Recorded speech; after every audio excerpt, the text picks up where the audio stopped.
الحمد لله رب العالمين الذي هدانا لهذا وما كنا لنهتدي لولا أن هدانا الله نحمده ونستعينه ونستغفره ونؤمن به ونتوكل عليه ونعوذ بالله من شرور أنفسنا ومن سيئات أعمالنا من يهده الله فلا مضل له ومن يضلل فلا هادي له وأشهد أن لا إله إلا الله وحده لا شريك له وأشهد أن محمدا عبده ورسوله أرسله بالهدى ودين الحق ليظهره على الدين كله ولو كره المشركون اللهم صل على محمد وعلى آل محمد كما صليت على إبراهيم وعلى آل إبراهيم إنك حميد مجيد اللهم بارك على محمد وعلى آل محمد كما باركت على إبراهيم وعلى آل إبراهيم إنك حميد مجيد أما بعد فإن خير الحديث كتاب الله وخير الهدي هدي محمد صلى الله عليه وسلم وشر الأمور محدثاتها وكل محدثة بدعة وكل بدعة ضلالة أيها الإخوان والأخوات أوصيكم عباد الله وإياي بتقوى الله أعوذ بالله من الشيطان الرجيم بسم الله الرحمن الرحيم يا أيها الناس اتقوا ربكم الذي خلقكم من نفس واحدة وخلق منها زوجها وبث منهما رجالا كثيرا ونساء واتقوا الله الذي تساءلون به والأرحام إن الله كان عليكم رقيبا يا أيها الذين آمنوا اتقوا الله حق تقاته ولا تموتن إلا وأنتم مسلمون സത്യവിശ്വാസികളെ വിശ്വാസിനികളെ അല്ലാഹു റബ്ബുൽ ഇസ്സത്തിന്റെ വിധിവിലക്കുകളെ പാലിച്ചുകൊണ്ട് ജീവിതത്തിലുടനീളം തഖ്വയോടുകൂടി നിലകൊള്ളണമേ എന്ന് സ്വന്തത്തോടുന്നതുപോലെ ആദ്യമായി വസിയത്ത് ചെയ്യുകയാണ്. റഹ്മാനായ നാഥൻ യഥാർത്ഥ മുത്തഖീങ്ങളിൽ നാം ഏവരെയും ഉൾപ്പെടുത്തുമാറാകട്ടെ.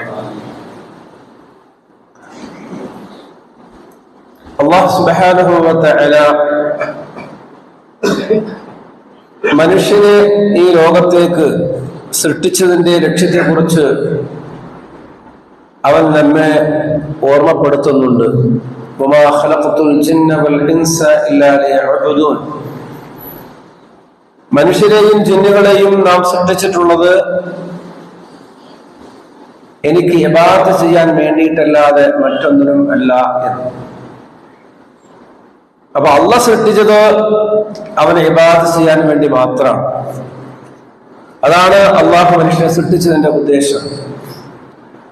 അപ്പോൾ അവന്റെ കാരുണ്യം എന്ന നിലക്ക് മനുഷ്യന് ഭൂമിയിൽ ഇബാദത്തുകൾ എടുക്കാൻ, ഇബാദത്ത് എടുത്തുകൊണ്ട് ജീവിക്കാൻ ആവശ്യമായ എല്ലാ സംവിധാനങ്ങളും അള്ളാഹു ഒരുക്കി തന്നു. ഇതൊന്നും റബ്ബ് തരാതെ തന്നെ നാം കാണുന്ന ഈ പുരോഗമനങ്ങളും സുഖങ്ങളും സൗകര്യങ്ങളും തരാതെ തന്നെ ഇബാദത്ത് ചെയ്യണം എന്ന് പറഞ്ഞാൽ ചെയ്യുകയില്ലാതെ വേറെ വഴിയൊന്നുമില്ല. അള്ളാഹ് തന്നാലേ ഉള്ളൂ, ഇല്ലെങ്കിലില്ല. പക്ഷെ അള്ളാഹു കാരുണ്യവാനാണ്. അതുകൊണ്ടാണ് റബ്ബ് തആല ഭൂമിയിൽ ഉള്ള ജീവിതവും നമുക്ക് ആസ്വാദനമാക്കി അത് ആസ്വദിച്ചുകൊണ്ട് തന്നെ പരലോകത്ത് അള്ളാഹുവിന്റെ സ്വർഗം നേടാവുന്ന വളരെ സുന്ദരമായ ഒരു ദീനാണ് അള്ളാഹു നമുക്ക് നൽകിയിട്ടുള്ളത്. അള്ളാഹുവിന്റെ ഇബാദത്തുകളിൽ ഏറ്റവും അള്ളാഹുവിന് പ്രിയങ്കരമായത് നമസ്കാരമാണ്. അള്ളാഹുവിന്റെ അഫ്ളൽ ഇബാദ അസ്വല, ഏറ്റവും ശ്രേഷ്ഠമായ ആരാധന നമസ്കാരമാണ്. ഇത് 1400 വർഷമായി അള്ളാഹു സുബ്ഹാനഹു വ തആല നമുക്ക് നിർബന്ധമാക്കിയിട്ടുണ്ട്. അതിനു മുമ്പുള്ള സമൂഹത്തിന് നമസ്കാരം ഉണ്ടായിരുന്നു, പക്ഷെ അത് ഇത്ര വ്യവസ്ഥാപിതമായിരുന്നില്ല, ഇത്ര പ്രതിഫലാർഹമായിരുന്നില്ല. എന്നാൽ മുസ്ലിങ്ങൾക്ക് ഇസ്ലാമിന്റെ പരിസമാപ്തി സമാപനം എന്നുള്ള നിലക്ക് എല്ലാ കാര്യങ്ങളും അള്ളാഹു പൂർത്തീകരിച്ചു കൊടുത്തിരിക്കുകയാണ്. ശരീഅത്ത് നിയമങ്ങളും ആരാധനകളും ആഘോഷങ്ങളും ആചാരങ്ങളും എല്ലാം അള്ളാഹു വളരെ കൃത്യമായി നമുക്ക് ചെയ്യാൻ കഴിയാവുന്ന സുതാര്യമായ സുന്ദരമായ അവസ്ഥയിൽ അള്ളാഹു നമുക്കത് പൂർത്തീകരിച്ചു തന്നു. മനുഷ്യന്റെ സമാധാനം കിട്ടുന്നത് നമസ്കാരം കൊണ്ടല്ലാതെ മറ്റൊന്നും കൊണ്ടല്ല എന്ന് അള്ളാഹു നമ്മളെ പഠിപ്പിക്കുകയും ചെയ്തു. അലാ ബിദിക്രില്ലാഹി തത്മഇന്നുൽ ഖുലൂബ്. നിങ്ങൾ അറിയണം, മനസ്സിന് ശാന്തത ലഭിക്കുന്നത്, സ്വസ്ഥത, സമാധാനം ലഭിക്കുന്നത് അള്ളാഹുവിനുള്ള ദിക്റുകളെ കൊണ്ടാണ്. ആ ദിക്റിൽ ഏറ്റവും പ്രധാനമായ ദിക്റാണ് നമസ്കാരം. എങ്കിൽ ആ നമസ്കാരം എങ്ങനെ ആസ്വാദകരമാക്കാം, എങ്ങനെ ഇഷ്ടത്തോടെ അത് നിർവഹിക്കാം, അള്ളാഹു ഇഷ്ടപ്പെടുന്ന രൂപത്തിൽ അത് എങ്ങനെ നമുക്ക് നിർവഹിക്കാം എന്നുള്ളത് നാം മനസ്സിലാക്കേണ്ടതുണ്ട്. അധികം ആളുകൾ നമസ്കരിക്കുന്നവരാണ്, എന്നാൽ ആ നമസ്കാരത്തിൽ അവർക്ക് സംതൃപ്തി, നമസ്കാരം കഴിഞ്ഞാൽ ഒരു സമാധാനം, അതുപോലെ നമസ്കരിക്കാനുള്ളൊരു ആവേശം, ഇത് കുറഞ്ഞുകൊണ്ടിരിക്കുകയാണ്. എന്താണ് അതിന്റെ കാരണം? അല്ലാഹു സുബ്ഹാനഹു വ തആല വിശുദ്ധ ഖുർആൻ സൂറത്തുൽ മുഅ്മിനിലൂടെ നമ്മളെ പഠിപ്പിക്കുകയുണ്ടായി, വിജയിച്ചവർ ആരാണ് എന്ന്. ഖദ് അസ്ലഹൽ മുഅ്മിനൂൻ, തീർച്ചയായും സത്യവിശ്വാസികൾ വിജയിച്ചിരിക്കുന്നു. അല്ലദീന ഹും ഫീ സ്വലാത്തിഹിം ഖാശൂൻ. എങ്ങനെയുള്ള സത്യവിശ്വാസികളാണ്? അവരുടെ നമസ്കാരത്തിൽ ഭയഭക്തി ഓടുകൂടി നമസ്കരിക്കുന്ന ആളുകളാണ് വിജയിച്ചിട്ടുള്ളത് എന്നാണ്. അപ്പൊ നമസ്കാരം എന്നുള്ളത് കേവലം ഒരു ആരാധനയായിട്ടല്ല, മറിച്ച് ദുനിയാവിലെ ജീവിതത്തിൽ തന്നെ ഒരുപാട് നമുക്ക് സമാധാനവും ധൈര്യവും ആവേശവും നൽകുന്ന ഒരു ഇബാദത്താണ് നമസ്കാരം എന്നുള്ളത്. അതെങ്ങനെ നിർവഹിക്കണം? പണ്ഡിതന്മാർ നമ്മളെ പഠിപ്പിക്കുന്ന കാണാൻ കഴിയും.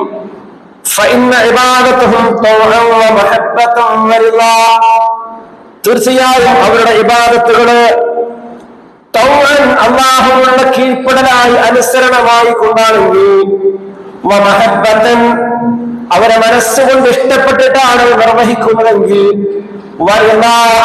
അത് തൃപ്തിയോടുകൂടിയാണ് അത് നിർവഹിക്കുന്നതെങ്കിൽ, ആ നമസ്കാരം കൊണ്ട് അവർക്ക് കണ്ണിന് കുളിർമ നൽകും, കണ്ണിന് കുളിർമ അവർക്ക് നൽകും. അവരുടെ ഹൃദയത്തിന്റെ സന്തോഷം പകരുന്ന നമസ്കാരം, അവരുടെ ആത്മാവിന്റെ സായുജ്യം ലഭിക്കും.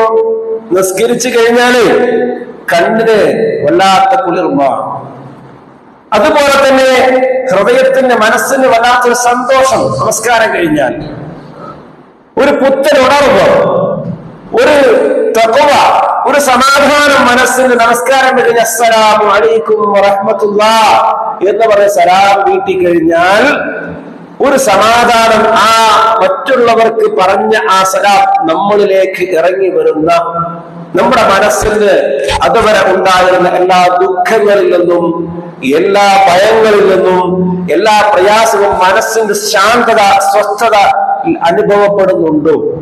ഉണ്ടെങ്കിൽ ആ നമസ്കാരം അത് അതിന്റെ ഫലത്തിലെത്തി. അതല്ല, നമസ്കാരം കഴിഞ്ഞാൽ കൂടുതൽ പ്രയാസങ്ങളാണ് ഉള്ളതെങ്കിൽ ആ നമസ്കാരത്തിൽ അവന്റെ മനസ്സില്ല എന്നാണ്. മനസ്സോടുകൂടി നമസ്കരിക്കണം.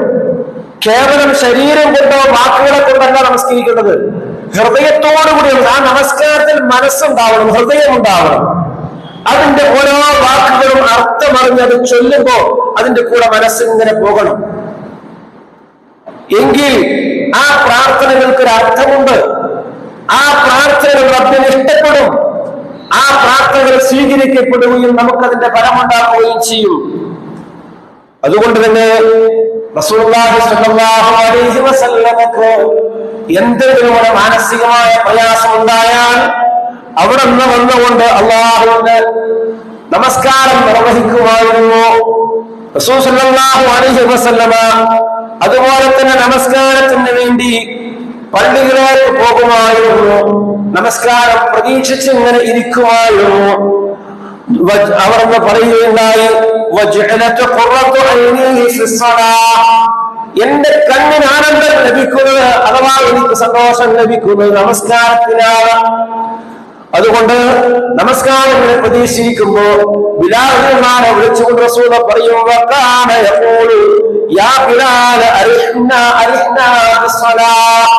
ബിലാലെ ഒന്ന് ഇഖാമത്ത് കൊടുക്ക്, ബിലാലെ ഞങ്ങളോടൊന്ന് കരുണ കാണിക്ക്, ബിലാലെ കരുണ കാണിക്കാൻ പറയാം അല്ലെ. ഇന്നത്തെ ആളുകളോ ഇമാമൊന്ന് വേഗം ഒന്ന് നിസ്കാരം നിർത്തിയിട്ട് ഞങ്ങളോടൊന്ന് കരുണ കാണിച്ചെങ്കിൽ എത്ര നന്നായിരുന്നേന് എന്താ. പക്ഷെ റസൂലുള്ളാഹി സ്വഹാബത്തും ഒന്ന് നിസ്കരിക്കാൻ വേണ്ടി ഇഖാമത്ത് കൊടുക്കുക, അങ്ങനെ ഒന്ന് കരുണ കാണിക്കും ഞങ്ങളുണ്ട്. കാരണം അവരുടെ മനസ്സിന്റെ ആനന്ദവും സമാധാനവും നമസ്കാരത്തിനാണ് അല്ലെ. നമ്മളൊക്കെ ജുമാഅത്ത് ഇപ്പോഴും ആൾക്കാർ വന്ന് തീർന്നില്ല, ഇനിയും കുറെ ആൾക്കാർ ഇങ്ങനെ വരാനുണ്ട്. പക്ഷെ സ്വഹാബത്ത് അങ്ങനെയല്ല. സ്വഹാബത്തിന് വെള്ളിയാഴ്ച ജുമാ കഴിഞ്ഞിട്ടുള്ള പരിപാടി എല്ലാവരും അവിടെ ഉണ്ടാവും. അവര് ബാങ്ക് കൊടുക്കുമ്പോ എല്ലാവരും ഉണ്ടാവും. അവരാരും എന്ത് ചെയ്യാറില്ല, ഇമാമ മിമ്പറിൽ വെക്കുമ്പോ ഇങ്ങനെ കയറി വരുന്ന സ്വഭാവം സ്വഹാബത്തിനില്ല. വല്ലവരും രോഗം കൊണ്ടോ മറ്റെന്തെങ്കിലും കാരണം കൊണ്ട് നിവൃത്തിയില്ലാത്ത കൊണ്ട് വൈകുക എന്നല്ലാതെ മറ്റു കച്ചവടത്തിന്റെ പേരിലോ ജോലിയുടെ പേരിലോ മറ്റൊരു കാര്യത്തിന്റെ പേരിലോ അവരെന്താറില്ല, ജുമാക്കോ വഖത്തുകൾക്കോ വൈകാറില്ല എന്നുള്ളതാണ്. അപ്പോൾ അത്രയും ഇഷ്ടമാണ് അവർക്ക് നമസ്കാരം.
അതിന് ഒന്നും വേണ്ട, കിബലയും വേണ്ട, അതിന് ഒന്നും വേണ്ട, കിബലയും വേണ്ട. അപ്പോൾ സുജൂദ് ചെയ്യാം.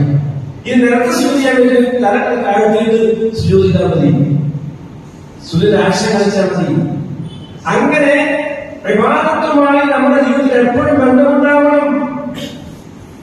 റസൂലുള്ളാഹി സ്വല്ലല്ലാഹു അലൈഹി വസല്ലം കാന ഇദാ അതാഹു അംറുൻ യസുഹു, റസൂലുള്ളാഹി സ്വല്ലല്ലാഹു അലൈഹി വസല്ലം എന്തെങ്കിലും ഒരു സന്തോഷമുള്ള കാര്യം കിട്ടിയാൽ അല്ലെങ്കിൽ ഔസറു ബിഹി അതിനെക്കുറിച്ച് പറയപ്പെട്ടാൽ ഖററ സാജിദൻ ശുക്റാ, നന്ദിയോടെ റസൂലുള്ളാഹി സ്വല്ലല്ലാഹു അലൈഹി വസല്ലം സുജൂദിലേക്ക് വീഴാറുണ്ടായിരുന്നു. അങ്ങനെ സുജൂദ് ചെയ്യാറുണ്ടായിരുന്നു. ലില്ലാഹി തബാറക വ തആല, അത്യുന്നതനായ അല്ലാഹുവിനെ സുജൂദ് ചെയ്യാറുണ്ടായിരുന്നു. അതുപോലെ തന്നെ മുൻഗാമികളായ ആളുകളുടെ അവസാനത്തെ ആഗ്രഹം എന്താണെന്ന് ചോദിച്ചാൽ അവരെ പറയാനുള്ളത് രണ്ടരക്കാലം നമസ്കരിക്കണമെന്നായിരുന്നു. ഖബാബ് റളിയല്ലാഹു അൻഹുവിനെ ശത്രുക്കളെ പിടികൂടി കഴുത്തിൽ വാൾ വെച്ച് തുണിക്കാൻ കഴുത്തു വെട്ടാൻ വേണ്ടി ശത്രുക്കൾ നിൽക്കുമ്പോ ഖബാബിനോട് ചോദിച്ചു, നിനക്ക് എന്തെങ്കിലും ഖുബൈബ് റളിയല്ലാഹു അൻഹു ചോദിച്ചു, നിനക്ക് എന്തെങ്കിലും ആഗ്രഹമുണ്ടോ? ഖുബൈബ് റളിയല്ലാഹു അൻഹു പറഞ്ഞു, രണ്ടരക്കാലം നമസ്കരിക്കണമെന്ന്. രണ്ടരക്കാലം നമസ്കരിക്കണം. അവസാനത്തെ ആഗ്രഹം പറഞ്ഞു, അത് സാധിച്ചത് രണ്ടരക്കാലം നമസ്കരിച്ചു. എന്നെ വെറുതെ വിടണമെന്നല്ല, അല്ലെങ്കിൽ എന്തെങ്കിലൊക്കെ വേറെ ദുനിയായി കാര്യമില്ല, അവസാനം നമസ്കരിച്ചു. എന്താണ് ഇത്രമാത്രം അവസാനം മരിക്കാൻ പോകുമ്പോൾ രണ്ടരക്കാലം നിസ്കരിക്കണം എന്ന് പറയാൻ അത്രമാത്രമല്ല നമസ്കാരത്തിന്റെ പ്രത്യേകത. ആ നമസ്കാരം മുമ്പിനെ സംബന്ധിച്ചോളം മനസ്സിന് സമാധാനം നൽകുന്ന സുരക്ഷ നൽകുന്നതാണ്. ഒരു ഇബാദത്തുമില്ലാത്ത ഒരു അനുഭൂതിയാണ് നമസ്കാരത്തിലുണ്ട്. ഒന്നാമതായി ഒരു മുമ്പിൽ നമസ്കരിക്കുമ്പോ സ്വകാര്യമായി അല്ലാഹുവോട് സംസാരിക്കുകയാണ്. നമ്മള് എന്തെങ്കിലും പ്രയാസം ഉണ്ടാകുമ്പോ നമ്മുടെ കൂട്ടുകാരോടോ ഭാര്യയോടോ അല്ലെങ്കിൽ മക്കളോടൊക്കെ അതിനെ പറയാറില്ലേ കഴിഞ്ഞിട്ട്? അപ്പൊ മനസ്സിന്റെ വലിയ ഭാരം. ഇതുപോലെ അല്ലാതെ കൂട്ടുകാരനായി കാണാൻ കഴിയാറുണ്ടോ? എന്തെങ്കിലും പ്രയാസം വരുമ്പോ നമസ്കാരത്തിലേക്ക് പോയി സുജൂദിൽ കിടന്ന് റബ്ബിനോടത് പറയാം. അതുപോലെ റബ്ബിനോട് ആ പ്രാർത്ഥനകളൊക്കെ നിനക്ക് വേണ്ടതെല്ലാം അത്തഹിയ്യാത്തിന്റെ പ്രാർത്ഥനകൾ നിനക്ക് വേണ്ടതുണ്ട്. രണ്ട് സുജൂദിന്റെ ഇടയിലുള്ള പ്രാർത്ഥനയിൽ നിന്റെ ദുനിയാവിനും ആഖിറത്തിനും വേണ്ട എല്ലാം ഉള്ളത്. നിനക്ക് അർത്ഥം നമ്മൾ മനസ്സിലാക്കിയിട്ടുണ്ടോ? പഠിക്കലുണ്ടോ? റബ്ബിനോട് സംസാരിക്കണം. അതുകൊണ്ടാണ് ഉലമാക്കൾ പറഞ്ഞത്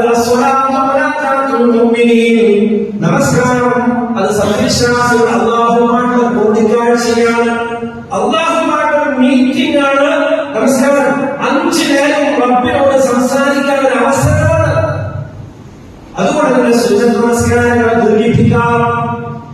സുന്നത്ത് നമസ്കാരങ്ങളെ ദീർഘിപ്പിച്ച് പ്രത്യേക തഹജ്ജുദ് നമസ്കാരം എല്ലാവരും കിടന്നുറങ്ങുമ്പോ ഉറങ്ങി അവിടെ എഴുന്നേറ്റ് ആരും കേൾക്കാതെ റബ്ബിന് മുമ്പിൽ നമ്മുടെ പ്രശ്നങ്ങൾ പറഞ്ഞ് കഴിയുന്ന അവരോട് ഇങ്ങനെ സംസാരിക്കുന്ന ഒരു രീതി അല്ലാഹുവോട് ഇങ്ങനെ സംസാരിക്കാൻ നമ്മുടെ ആവശ്യം.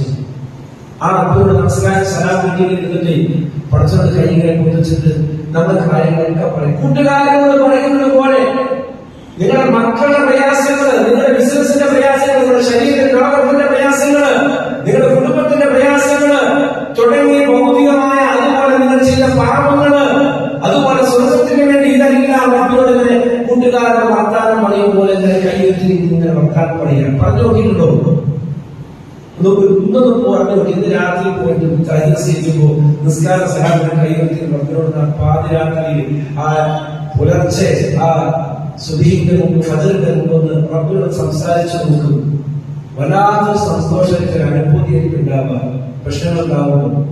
അങ്ങനെ അല്ലാഹുവിന്റെ ബന്ധം ഉണ്ടാവണം, സ്നേഹം ഉണ്ടാവണം. അപ്പോഴാണ് നിസ്കരിക്കാൻ നമുക്ക് ഇൻട്രസ്റ്റ് ഉണ്ടാവുക, ഒരു ആവേശം ഉണ്ടാവുക. കാരണം നിസ്കാരത്തിൽ എന്റെ റബ്ബിനോട് ഞാൻ സംസാരിക്കാൻ പോവുകയാണ് എന്നൊരു ചിന്ത മനസ്സിലുണ്ടാകുമ്പോൾ നിസ്കരിക്കാൻ സമയമാകാമെന്ന് കാത്തിരിക്കും അല്ലാഹുവിനെ സംസാരിക്കാൻ വേണ്ടിയിട്ട്. അങ്ങനെയാണ് ഇബാദത്തിനെ കുറിച്ച് റസൂലുള്ളാഹി സ്വഹാബത്തും നമ്മളെ പഠിപ്പിച്ചത്. ബദറിൽ ശത്രുക്കളെ ഇങ്ങനെ ആട്ടവും പാട്ടും ഡാൻസും മദ്യപാനവുമായിട്ട് കൂടുമ്പോ യാത്രയിൽ ഭക്ഷണം പോലുമില്ലാതെ കിടക്കണമെന്ന പട്ടിയും പാടുന്ന സ്വഹാബത്ത് അവരുടെ നേതാവ് എല്ലാവരിലും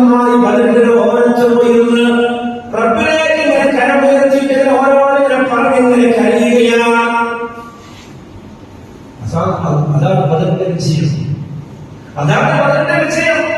അള്ളാഹുവിന്റെ റസൂൽ അള്ളാഹുവിന്റെ ഒരു കാര്യത്തിനെ പോയി അപ്പടച്ചവനെ ഭക്ഷണം പോലുമില്ലാത്ത പാവങ്ങളാണ്.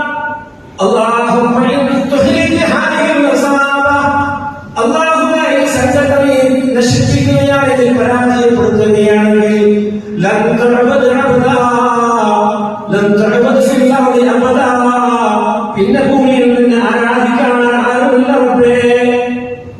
അള്ളാഹുവിനെ പറയാ അവസ്ഥകൾ പറഞ്ഞ കഴിയ അബൂബക്കർ എഴുന്നേറ്റ് നോക്കിയിട്ട് നബിയെ കാണാനില്ല. അങ്ങനെ അബൂബക്കർ മനസ്സിലായി നബി ഇവിടെ ഉണ്ടാവാൻ. തെരഞ്ഞപ്പോ അബൂബക്കർ കാണാൻ നബി സല്ലല്ലാഹു അലൈഹി വസല്ലമ അവിടെ നിന്ന് കൈ അള്ളാഹുവിനെ കൈയെത്തിയിട്ട് പ്രാർത്ഥിക്കാൻ തോളിട്ട് തുണിത്തൊക്കെ ഇറങ്ങിപ്പോയിരിക്കുന്നു. അന്ന് നബി അതിൽ നിലത്ത് കിടക്കുന്നത് പോയി അബൂബക്കർ ആ കട്ടപ്പെടുത്തിനെ കുറച്ച് കെട്ടി പിടിച്ചിട്ട് നബിയെ അള്ളാഹു പരാതി പറഞ്ഞു. അള്ളാഹു സഹായിക്കാമെന്ന് പറഞ്ഞുകൊണ്ടല്ലോ നബിയെ എന്ന് പറഞ്ഞ നബിയെ ആശ്വസിപ്പിക്കുകയാണ്. അപ്പോൾ റസൂലുള്ളാഹിന്റെ സ്വഹാബത്തിന്റെ വിജയം റോമായി യുദ്ധം നടക്കുന്ന സമയത്ത് റോമിന്റെ ചാരന്മാർ മുസ്ലിങ്ങളുടെ നീക്കം പരിശോധിക്കാൻ വേണ്ടി വന്നു. അപ്പോൾ സ്വഹാബികളൊക്കെ ഇങ്ങനെ നിന്ന് നമസ്കരിച്ചുകൊണ്ടിരിക്കുക. അവർ തിരിച്ചു പോയിട്ട് ചക്രവർത്തിയോട് പറയുന്നു, അതെ അവരെ നമുക്ക് പരാജയപ്പെടുത്താൻ പറ്റും തോന്നുന്നില്ല. രാത്രിയിൽ യോദ്ധാക്കളാണെങ്കിൽ, പകൽ യോദ്ധാക്കളാണെങ്കിൽ രാത്രിയിൽ അവർ പുരോഹിതന്മാരാണ്. അങ്ങനെ പോകുമ്പോഴേ അവർ അഭ്യാസം ചെയ്യില്ല, അവർ പ്രാർത്ഥനയിൽ മുഴുകിക്കൊണ്ടിരിക്കുകയാണ്.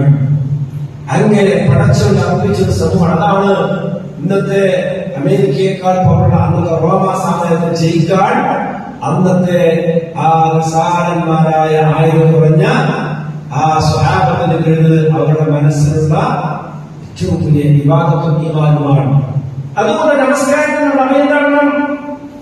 അല്ലാഹുവിന്റെ റസൂൽ സല്ലല്ലാഹു അലൈഹി വസല്ലമയെ കുറിച്ച് അല്ലാഹു റസൂൽ പറയുകയാണ്, ഇന്ന അഹദകും ഇദാ ഖാമ ഫീ സ്വലാത്തിഹി, തീർച്ചയായും നിങ്ങളിൽ ഒരാള് നമസ്കാരത്തിന് വേണ്ടി എഴുന്നേറ്റ് നിന്നാൽ ഫൈനഹു യുനാതി റബ്ബഹു, അവനവന്റെ റബ്ബുമായിട്ട് സംസാരിച്ചു കൊണ്ടിരിക്കുകയാണ്, അവന്റെ റബ്ബുമായിട്ട് മീറ്റിംഗ് നടത്തിക്കൊണ്ടിരിക്കുകയാണ്. ഔ ഇന്ന റബ്ബഹു ബൈനഹു വബൈനൽ ഖിബ്ല, അല്ലെങ്കിൽ മനസ്സിലാക്കിക്കോ അവന്റെയും ഖിബ്ലയുടെയും ഇടയിൽ അല്ലാഹുണ്ട്. അവന്റെയും ഖിബ്ലയുടെയും ഇടയിൽ അല്ലാഹുണ്ട്. അവനെ കണ്ടുകൊണ്ടിരിക്കുന്നുണ്ട്, അവനോട് സംസാരിച്ചുകൊണ്ടിരിക്കുന്നുണ്ട്. എന്നിട്ട് അവരുടെ സുസൃത പറയുകയുണ്ടായി, ഒരു അടിമ അൽഹംദുലില്ലാഹി റബ്ബിൽ ആലമീൻ, ഫാത്തിഹ ഓതുമ്പോ അൽഹംദുലില്ലാഹി റബ്ബിൽ ആലമീൻ എന്നാണ് പറഞ്ഞാൽ ഖാലല്ലാഹു തആല, അപ്പോൾ അല്ലാഹു മറുപടി പറയും, ഹമദനി അബ്ദി, എന്റെ അടിമ എന്നെ സ്തുതിച്ചിരിക്കുന്നു. വഇദാ ഖാല അബ്ദു അർറഹ്മാനിർ റഹീം എന്നാണ് പറഞ്ഞാൽ ഖാലല്ലാഹു തആല അസ്നാ അലയ്യ അബ്ദി, എന്റെ അടിമ എന്നെ പുകഴ്ത്തിയിരിക്കുന്നു.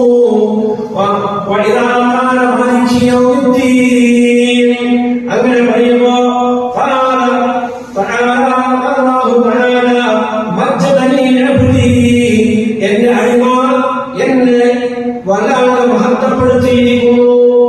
ഇയ്യാക നഅ്ബുദു വ ഇയ്യാക നസ്തഈൻ, അല്ലാഹുവേ നിന്നെ മാത്രം ഞങ്ങൾ ആരാധിക്കുന്നു, നിന്നോട് മാത്രം ഞങ്ങൾ സഹായം ചോദിക്കുന്നു എന്ന് ഒരാൾ ഫാത്തിഹയിൽ ഓതുന്ന സമയത്ത് അല്ലാഹു പറയുകയാണ്, ഹാദാ ബൈനി വ ബൈന അബ്ദി, ഇത് ഞാനും എന്റെ അടിമയും തമ്മിലുള്ള ഒരു കരാറാണ്, എഗ്രിമെന്റാണ്.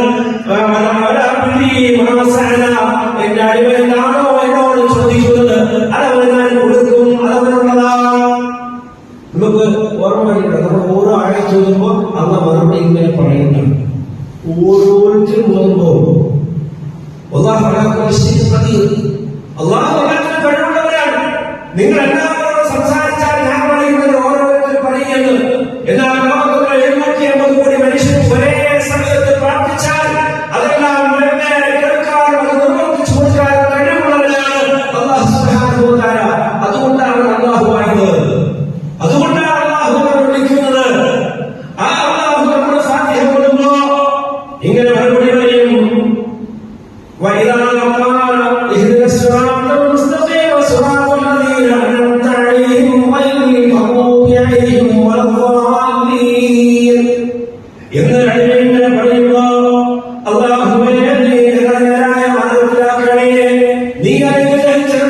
പ്രതി നീ കോപിച്ചവരുടെയും എന്റെ ധീരങ്ങൾ വഴിയെത്തിപ്പോയവരുടെയും മാർഗത്തിൽ രണ്ടാമത്തെ എന്നിങ്ങനെ പറയുന്ന സന്ദർഭത്തിൽ അല്ലാഹു പറയും ഇതെന്റെ അടിമയ്ക്ക് അവൻ ചോദിക്കുന്നതാണ്, അത് ഞാൻ അവനുള്ളതാണ് കൊടുക്കുന്നത് ചെയ്യും. അവൻ ചോദിച്ചിട്ടുണ്ട്. ഇങ്ങനെ നമസ്കാരത്തിൽ ഫാത്തിഹ ഓതുമ്പോ നമ്മൾ അല്ലാഹുവിലേക്ക് പ്രാർത്ഥന ചെയ്യുമ്പോൾ അല്ലാഹു മറുപടി പറഞ്ഞുകൊണ്ടിരിക്കുമെന്ന് റസൂൽ സ്വല്ലല്ലാഹു അലൈഹി വസല്ലം പഠിപ്പിക്കുക. ഈ ചിന്തയോടെയാണ് ഫാത്തിഹ ഓതുകയാണെങ്കിൽ അയാളുടെ ഫാത്തിഹ എത്ര നന്നായിരിക്കും. ഇപ്പോഴും പല ആളുകൾ ഫാത്തിഹ ഓതുമ്പോ അൽഹംദുലില്ലാഹി റബ്ബിൽ ആലമീൻ, അൽഹംദുലില്ലാഹി റബ്ബിൽ ആലമീൻ, അൽഹംദുലില്ലാഹി റബ്ബിൽ ആലമീൻ, അൽഹംദുലില്ലാഹി റബ്ബിൽ ആലമീൻ. ലാലമീൻ എന്തിനാണ്?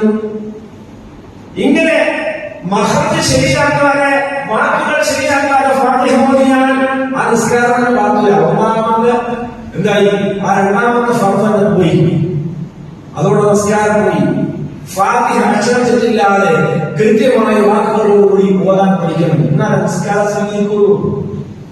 ഇന്നല്ലാഹ ത്വയ്യിബുൻ യഖ്ബലുല്ലാഹ്, ഇന്നല്ലാഹ ത്വയ്യിബുൻ തീർച്ചയായും അല്ലാഹു പരിശുദ്ധനാണ്.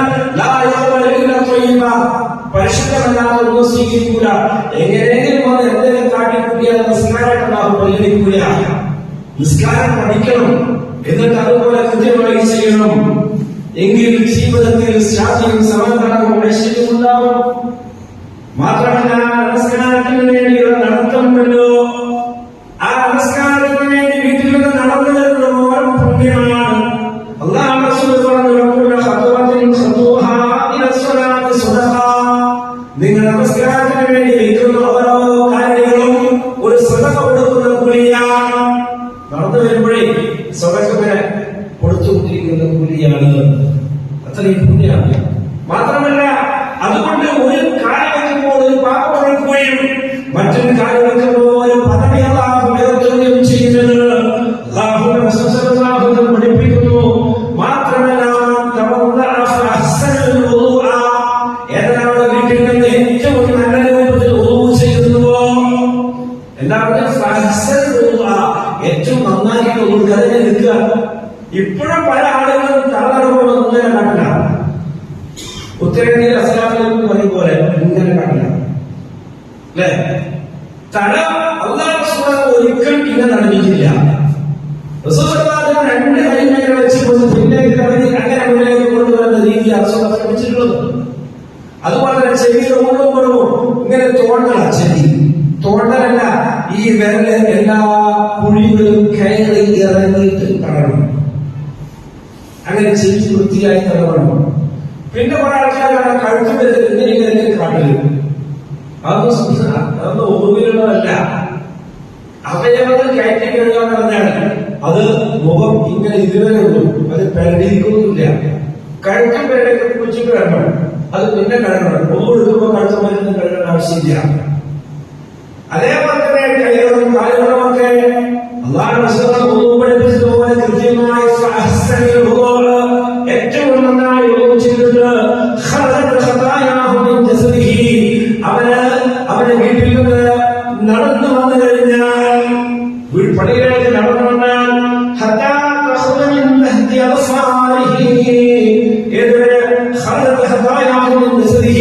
അവന്റെ ശരീരത്തിൽ നിന്ന് പാപങ്ങളൊക്കെ അല്ലാഹു പുറത്തു കളയും. ഏതുവരെ? അവന്റെ നരത്തിന്റെ ഉള്ളിൽ വല്ല പാപങ്ങൾ ഉണ്ടായിരുന്നെങ്കിൽ അതുപോലും ശുദ്ധമാക്കപ്പെടും. അങ്ങനെ എടുത്തു കഴിഞ്ഞാൽ എന്ന് റസൂൽ പഠിപ്പിക്കുക. അതുപോലെ തന്നെ നമസ്കരിച്ചു കഴിഞ്ഞാൽ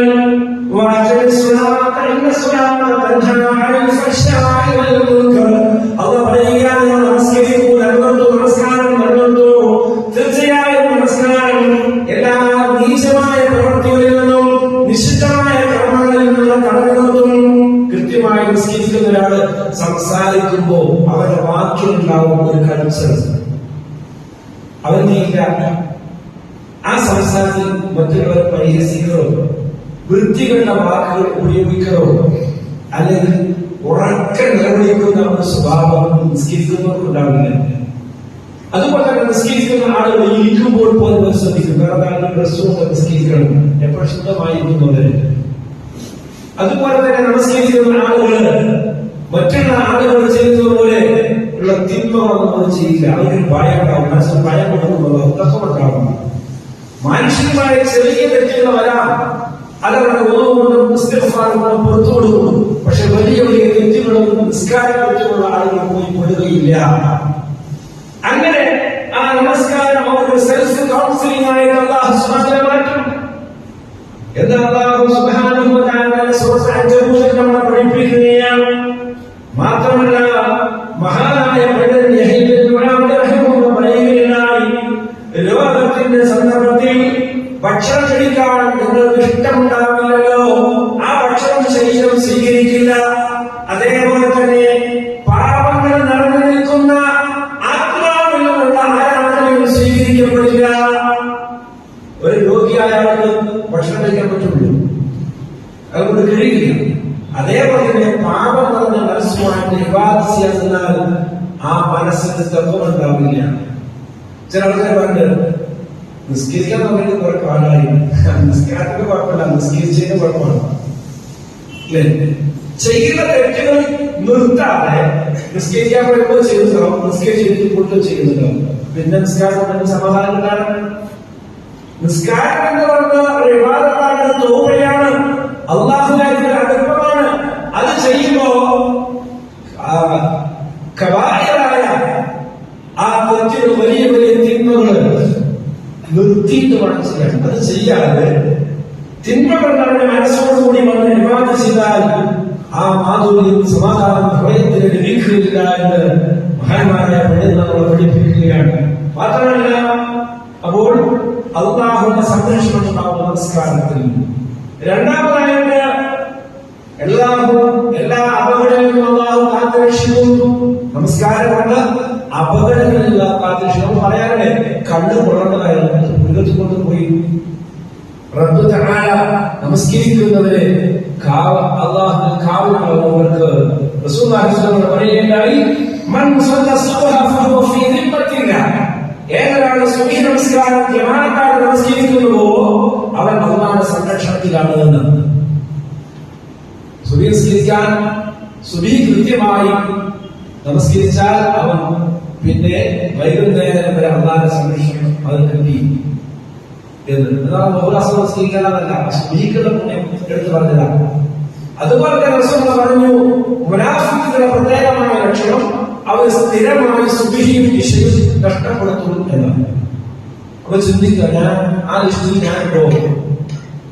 സ്ഥിരമായിട്ട് സുബ്ഹിയുടെയും ഇശയുടെയും ജമാഅത്ത് നഷ്ടപ്പെടുത്തുന്നവർ മുനാഫിഖുകളാണ്. മാനുഷികമായി ചിലപ്പോ വല്ല കാലഘട്ടത്തിൽ ഒരു വകത നഷ്ടമാകാം, അതൊക്കെ ഉറങ്ങിപ്പോയി സുഖശാന്തി, അതൊക്കെ സ്ഥിരമായിട്ട് സുബ്ഹിക്ക് പഠിക്കുന്ന ആളുകൾ, സ്ഥിരമായി ഇശ ജമാഅത്ത് ആളുകൾ മുനാഫിഖാണ്. അവരുടെ മനസ്സിൽ കാപ്പട്ടിക്കൊണ്ട് അല്ലാഹു പഠിപ്പിക്കുന്നു. അപ്പൊ അതുകൊണ്ട് നമസ്കാരത്തെ കുറിച്ച് ഗൗരവത്തോടുകൂടി ജമാഅത്ത് നമസ്കാരം മാത്രമല്ല, സുബ്ഹി കൃത്യമായി നമസ്കരിച്ചാൽ അല്ലാഹുവിന്റെ കാവലിലാണെന്ന് റസൂൽ പഠിപ്പിക്കുകയാണ്. അത് മാത്രമല്ല, ഉപജീവനം ലഭിക്കും. വഅമുർ അഹ്ലക ബിസ്സലാത്ത് വസ്തബിർ അലൈഹാ.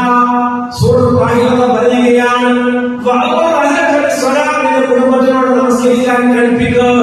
വസ്തബിർ അലൈഹാ, അതിനെ അവധാനം കാണിക്കുകയും ചെയ്യും, ക്ഷമിക്കുക. നിസ്കരിക്കാൻ കൽപ്പിച്ച് കുട്ടികളെ കുറിച്ച് അടിക്കണോ, വീട്ടിൽ ബഹളമാക്കണമല്ല, ക്ഷമയോടുകൂടി അവരെ നമസ്കരിക്കാൻ കൽപ്പിക്കുന്നത്. അങ്ങനെ ഭാര്യയോട് നിസ്കരിക്കുമ്പോൾ കുറച്ച് നിനക്ക് കുറച്ച് ചിലരൊക്കെ പണികൾ വരും. ഭാര്യയ്ക്ക് പ്രത്യേകം സ്വീകരിക്കുന്നത് വേണം, അവരെ സമാധാനം വേണം, നീ കുറച്ച് അഡ്ജസ്റ്റ് ചെയ്യേണ്ടി വരും. അങ്ങനെ നീ നമസ്കരിക്കാൻ കൽപ്പിക്കില്ല. ഞാൻ നിങ്ങളോട് ആഹാരം ചോദിക്കുന്നില്ല, നിങ്ങൾക്ക് ഞാനാണ് ആഹാരം തരുന്നത്. എന്ത് ചെയ്താൽ? നിസ്കരിച്ചാൽ. അവ നിസ്കരിച്ചു കഴിഞ്ഞാൽ ഉപജീവനം അല്ലാഹു തആല പറയുകയാണ്. മുത്തഖീകൾക്കാണ് അന്തിമമായ വിജയമുള്ളത്. അപ്പോൾ ഇനി ഒരുപാട് കാര്യങ്ങൾ നമസ്കാരവുമായി ബന്ധപ്പെട്ട് കിട്ടേണ്ട നേട്ടങ്ങൾ നമുക്ക് പിന്നീട് പറയാം.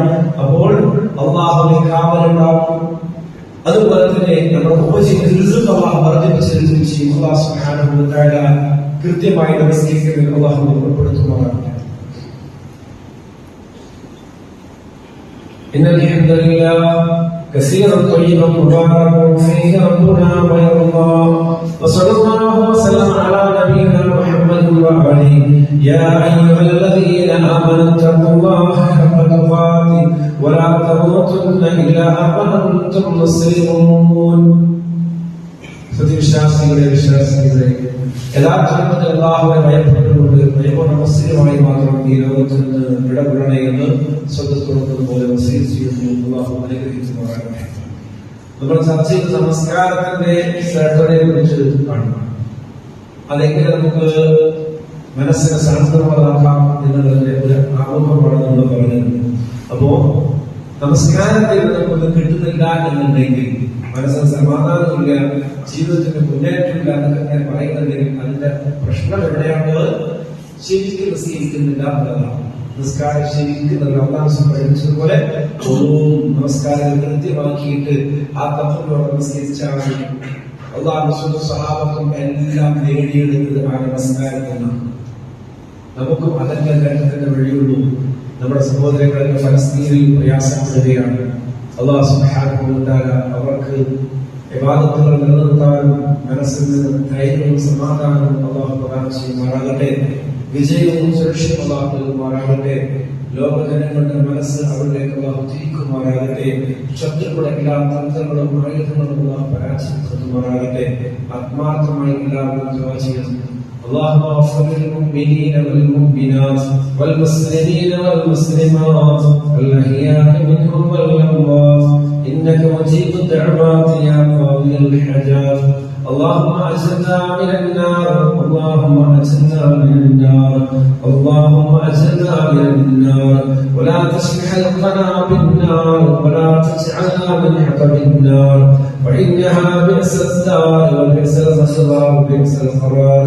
ربنا اغفر لنا ولإخواننا الذين سبقونا بالإيمان ولا تجعل في قلوبنا غلا للذين آمنوا ربنا إنك رؤوف رحيم. وصلى الله وسلم على محمد وآله والحمد لله.